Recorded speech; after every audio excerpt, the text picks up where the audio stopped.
Operation સિંદૂર ભારતનો આતંકવાદ સામેનો કડક જવાબ. ઓપરેશન સિંદૂર એ ભારત દ્વારા પાકિસ્તાનમાં આતંકવાદી ઠેકાણા પર કરવામાં આવેલા હવાઈ હુમલાનું નામ છે, જે 22 એપ્રિલ 2025ના રોજ પહેલગામમાં થયેલા આતંકવાદી હુમલાના જવાબરૂપે કરવામાં આવ્યો. આ હુમલામાં 26 નિર્દોષ પ્રવાસીઓના મોત થયા, જેમાં મુખ્યત્વે હિન્દુ અને ખ્રિસ્તી પ્રવાસીનો સમાવેશ થાય છે. આ હુમલાને ભારતે પાકિસ્તાન આધારિત આતંકવાદી સંગઠનો સાથે જોડ્યું. ઓપરેશન સિંદૂર દરમિયાન ભારતીય વાયુસેનાએ પાકિસ્તાન અને પાકિસ્તાન નિયંત્રિત કાશ્મીરના 9 સ્થળોએ મિસાઇલ અને ડ્રોન હુમલા કર્યા, જેમાં આતંકવાદી ઠેકાણાઓને નિશાન બનાવવામાં આવ્યા. આ હુમલાઓમાં લગભગ 26 લોકોના મોત થયા અને 46 લોકો ઘાયલ થયા. ભારતે આ હુમલાઓને આતંકવાદ સામેની લડાઈમાં જરૂરી પગલું ગણાવ્યું, જ્યારે પાકિસ્તાને તેને પોતાની સંપ્રભુતા પર હુમલો ગણાવીને જવાબી કાર્યવાહી કરવાની ચેતવણી આપી.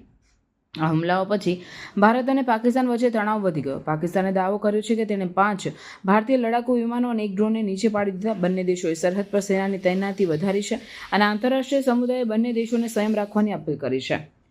આ ઘટનાક્રમને કારણે ભારત અને પાકિસ્તાન વચ્ચેના સંબંધોમાં વધુ તણાવ જોવા મળ્યો છે. વિશ્વના અનેક દેશોએ બંને દેશોને શાંતિપૂર્ણ સંવાદ દ્વારા સમસ્યાનું નિરાકરણ લાવવા માટે પ્રોત્સાહિત કર્યું છે. ભવિષ્યમાં આ તણાવ કઈ દિશામાં જાય છે તે જોવાનું રહ્યું.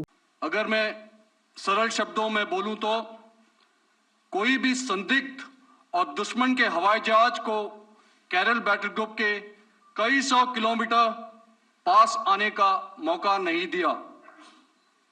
Over the past few years, and most importantly, immediately after the cowardly incident by Pakistani-sponsored terrorist attack at Pahalgam, we had validated our anti-missile and anti-aircraft defense capability in a complex threat environment using cross-platform cooperative mechanism. Our powerful carrier battle group with formidable offensive capability was able to operate with impunity and maintained an uncontested presence in the area of operations. Effectively, it compelled the Pakistani air elements to remain bottled up close to the Makran coast, denying any opportunity to be a threat in maritime space.